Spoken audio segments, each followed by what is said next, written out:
Olá pessoal, tudo bem? Bom, então vamos lá, né? Nós vamos começar aqui a aula de Química. Essa aula de Química tem o intuito aí de fazer uma revisão da matéria trabalhada nessas semanas de aula aí. Eu vou tentar revisar o máximo aqui nesse vídeo. Eu espero que a gente possa sanar todas as dúvidas e qualquer dúvidas que venha a ter futuramente, né?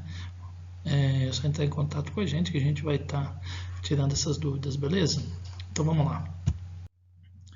Bom, né, praticamente nas primeiras aulas aí nós trabalhamos as propriedades da matéria, e nessas propriedades da matéria a gente vai estudar a primeira matéria em si para depois entrar, certo, nos modelos atômicos. Falar de matéria diretamente, a gente fala dos estados físicos da matéria, porque a matéria pode ser encontrada diretamente em 3 estados físicos: o estado sólido, líquido e gasoso. Lembrando que o estado sólido possui forma e volume fixo. O estado líquido possui forma variável, de acordo com o recipiente que contém, e volume fixo. Já o estado gasoso ele não possui forma e nem volume, né? Ou seja, ambos são variáveis. Nas mudanças de estado físico da matéria, existe o diagrama que é trabalhado muito em sala, um diagrama que aparece para vocês desde o ensino fundamental 2, que são as transformações. E é de fundamental importância que todos saibam o nome, né, das transformações: de sólido para líquido, fusão; de líquido para gás, vaporização; de gás para líquido, liquefação ou condensação; de líquido para sólido, solidificação. E também nós temos, né, de sólido para gás ou do gasoso para o sólido, a sublimação. A gente vai trabalhar com alguns nomes, né, e é importante saber a ordem e principalmente o significado de cada transformação. Quando a gente fala de substância pura, diretamente a gente tem algumas características dela e principalmente alguns fatores que classificam ela como uma substância pura, como por exemplo a temperatura de fusão e ebulição, né? Aqui nós temos alguns exemplos. Ao nível do mar, por exemplo, o ponto de fusão de água é de 0 graus Celsius e do álcool menos 114. Já o ponto de ebulição, né, ao nível do mar, da água 100 graus Celsius e do álcool 78. Por que ao nível do mar? Né? Porque a pressão influencia diretamente. A partir do momento que eu altero a pressão, certo? Eu altero a temperatura de fusão e a temperatura de ebulição. Lembrando que ao nível do mar, essa pressão será de 1 atmosfera. Foi passado nas aulas, né, alguns gráficos e alguns diagramas, e aqui nós vamos ver a curva de aquecimento para uma substância pura, como por exemplo a água. Então eu tenho a água no estado sólido, ela sofre um aquecimento em função do tempo, ela tem o seu ponto de fusão ou temperatura de fusão a 0 graus Celsius, aí eu tenho ela passando, né, na fusão de sólido para líquido, depois ela volta a ganhar temperatura novamente, onde atinge 100 graus Celsius, entrando em ebulição, né, sendo o seu ponto de ebulição, e aí ela permanece um período e nessa transformação líquido gasoso e depois voltando a ganhar temperatura novamente. Presta atenção que nesse gráfico o que caracteriza diretamente ser um gráfico de substância pura é a presença dos 2 patamares. E esses patamares estão aqui, ó. São esses patamares que diretamente caracteriza aí, né, uma substância pura, seja ela numa curva de aquecimento ou numa curva de resfriamento, que é o exercício, né? No caso, o exemplo citado aqui também se trata da água, e eu tenho a presença aqui desse patamar, né, de ebulição e desse patamar de fusão, que diretamente nos caracteriza que esse gráfico é de uma substância pura. Todo gráfico de substância pura existe a presença desses patamares. Bom, se a gente conhece o ponto de fusão e o ponto de ebulição da substância, diretamente a gente consegue determinar o estado físico dela a uma determinada temperatura, né? Então, por exemplo, aqui eu tenho ponto de fusão e ebulição tanto da água quanto do etanol. Então, qualquer valor que tiver ou ser colocado aí, né, qualquer valor que esteja antes do ponto de fusão será sólido, entre o ponto de fusão e ebulição será líquido e depois do ponto de ebulição será gasoso. Então vamos fazer alguns exercícios aí, né, para que a gente possa treinar isso que foi falado. Os estados físicos da substância baixa a 25 graus. Então vamos lá. Eu tenho o pentano, que tem uma temperatura de fusão de menos 130 e ebulição 36,1. Então está aqui, né? Temperatura de fusão e temperatura de ebulição. Depois eu tenho uma reta numérica representando o cloro.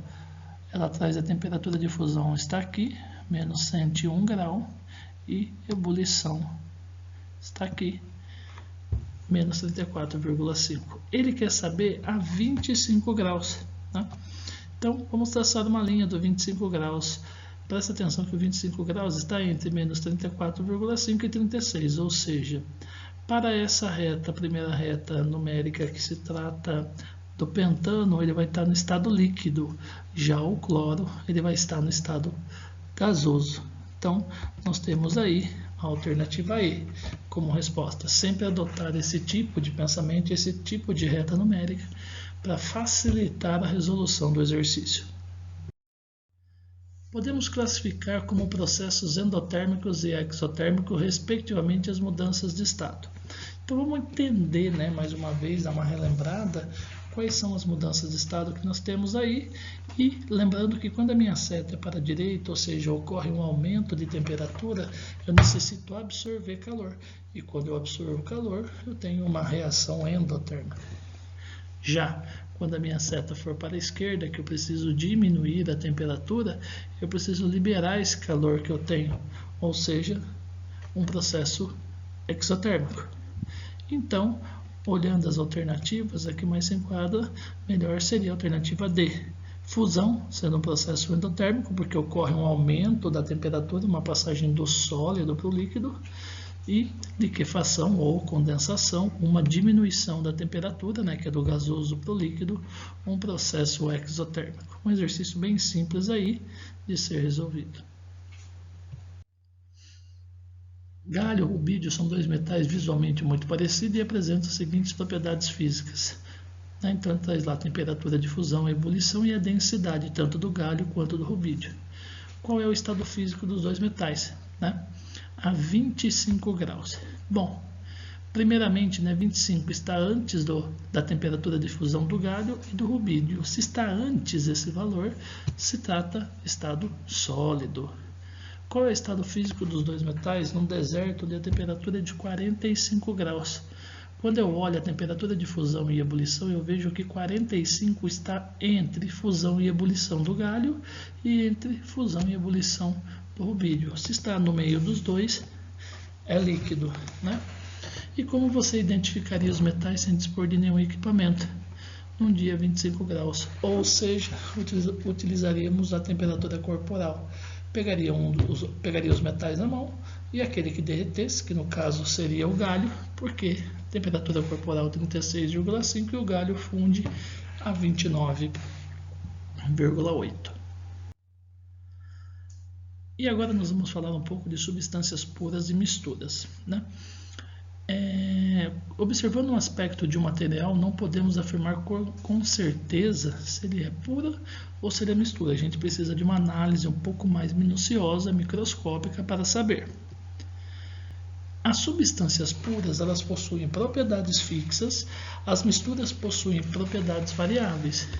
Durante a fusão e ebulição, uma substância pura possui temperatura constante, que lembra do gráfico mostrado? Você tinha os patamares constantes. Já numa mistura, não existe a presença desse patamar, né? Ou seja, você tem um aumento da temperatura, né? Nesse caso, a temperatura sua é variável. Então tá aí uma comparação, né? Quando nós olhamos aqui diretamente, nós vamos ver que No gráfico da substância pura, eu tenho a presença dos dois patamares, para fusão e para ebulição. Isso diretamente já não acontece aqui, ó, na mistura. Esse patamar aí, ó, já não tem. Então notem que nesse caso o gráfico se trata de uma mistura, porque o patamar não existe. Então sempre que você tiver a presença, né, de patamares, você tem uma substância pura. Se você não tem esses patamares, como mostrado no gráfico, se tem uma mistura. E nós temos algumas misturas especiais. Essas misturas especiais diretamente podem ser azeutéticas ou azeotrópicas. Azeutéticas, nós temos na fusão, temperatura constante, na ebulição, temperatura variável. Já quando isso inverter, em que a fusão é variável e a ebulição é constante, certo? Nós temos as misturas azeotrópicas. Tomar cuidado, não confundir e principalmente não inverter os dois. Então, alguns exercícios aí, vamos lá. Analise o gráfico e responda à curva de aquecimento de um material no qual estão representadas algumas fases, sólido, líquido e vapor, e julguem os itens. Então, tá aí. T2 corresponde ao ponto de fusão de um material? Bom, a nossa linha T2, certo? Quando eu olho aqui, eu vejo diretamente que se trata, a hora que ela vai bater aqui, ao estado líquido. Então ela não traz diretamente para nós, no caso aí, certo? Falando que está no estado de ebulição, ou seja, ela está no estado líquido. Então, isso daí é falso. B. Se no estado líquido esse material fosse resfriado, ele iria se solidificar na temperatura T1. Lembrando que a minha temperatura T1 está aqui, né? Ou seja, a minha temperatura de fusão. Exatamente. A temperatura de fusão em um aquecimento é a passagem do sólido para o líquido. Agora, se eu tiver no resfriamento, será a solidificação. Então, isso está correto. E, segundo o gráfico, o material é constituído por uma mistura de 3 substâncias? Não, né? Eu tenho a presença dos patamares, ó, como gravado e mostrado aí, e esses patamares é o que caracteriza uma substância pura. De acordo com os gráficos de mudanças de estado abaixo, podemos afirmar corretamente que 1, 2 e 3 correspondem respectivamente a... Então vamos lá. Primeiro, quando eu olho o primeiro gráfico, eu vejo que não tem a presença de patamar em nenhuma, nem na fusão e na ebulição. Então se trata de uma mistura, certo? É uma mistura, não azeotrópica e nem eutética, é uma mistura somente. Com isso eu vou eliminar a alternativa A, ela já está fora, essa alternativa A, certo? Também vou eliminar a alternativa D e vou eliminar a alternativa E. Perfeito. Quando eu vejo o segundo gráfico, eu tenho a presença dos dois patamares. Então, é uma substância pura. Notem que a C se trata de mistura azeotrópica, então está errado. Então, a C está eliminado, sobrando somente a alternativa B, que eu nem precisei me preocupar, porque diretamente, né, vendo o terceiro gráfico, eu já teria a resposta da alternativa B.